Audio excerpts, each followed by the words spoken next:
Okay, let's go over this one last time. This is the vlog for December 13th, 2018, and I just saw Into the Spider-Verse. And I am super hyped. I want to go see it again. I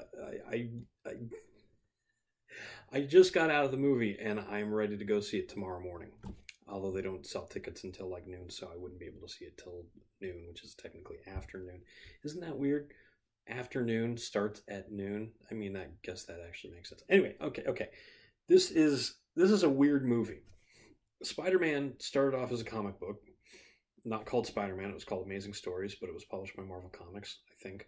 And then it was a TV show, and then it was still a comic book at the same time, and then it was a TV show in Japan. There were at least a few cartoons, and at current count, 6 different movies. Oh, seven, counting this one. So there's a lot of Spider-Man out there. So what makes this one different? Well, this one acknowledges that there's all this Spider-Man out there. Um, it's phenomenal. It's pretty easy to sort of pick up and follow, um, even if you're not a huge Spider-Man fan. But I think this movie will make you a pretty big Spider-Man fan if you weren't already, because comic books are complicated. They just are. Comic books, I've often compared them to essentially soap operas, but for teenage boys and teenage adults.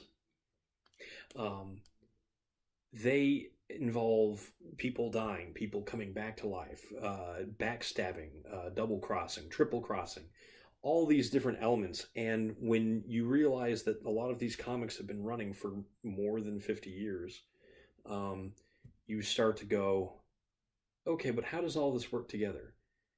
And so you have this idea in your head that Spider Man is Peter Parker. He was bit by a radioactive spider. He gained all these powers, but he didn't know what to do with them. And then his Uncle Ben died. And he decided that with great power comes great responsibility. And then he gets bit by a radioactive spider, but this time it's in the Sam Raimi movie. And his Uncle Ben dies, and he decides to become a superhero. But also, there was a cartoon that Fox ran in the 90s, and also I think there was a cartoon that MTV ran in the 2000s. And then there's the Sony Pictures movies, and this is technically a Sony Pictures movie, but it's an animated film, so it doesn't actually tie into the other Sony Picture movies. And then there's Venom, but we're not going to talk about that right now.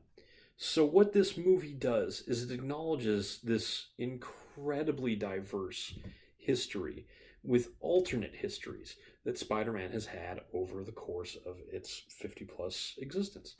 Um, the only other film I've ever seen try, to tackle this idea, even in limited form, is the Lego Batman movie, which I picked up while I was in Washington D.C. and watched in my hotel room one night to sort of chill out after a somewhat stressful week. So that movie did it mostly tongue in cheek, making small references. This movie is based on what I believe was a comic book event called the Spider-Verse. But more than anything else, it is Brian Michael Bendis having the time of his life, putting together all of these different disparate Spider-Men, except they're not all men because Gwen Stacy is a woman and Spider-Ham is a pig, and seeing what would happen with a whole group of spider people. And what happens is very entertaining. It's very watchable. It's so watchable, I want to go watch it again. It is full of funny references. You'll get a lot of the references just if you've seen any other Spider-Man movies or anything ever. But if you followed the comics like I have, just a little bit, Spider-Man was never my favorite, but it was always pretty easy to read.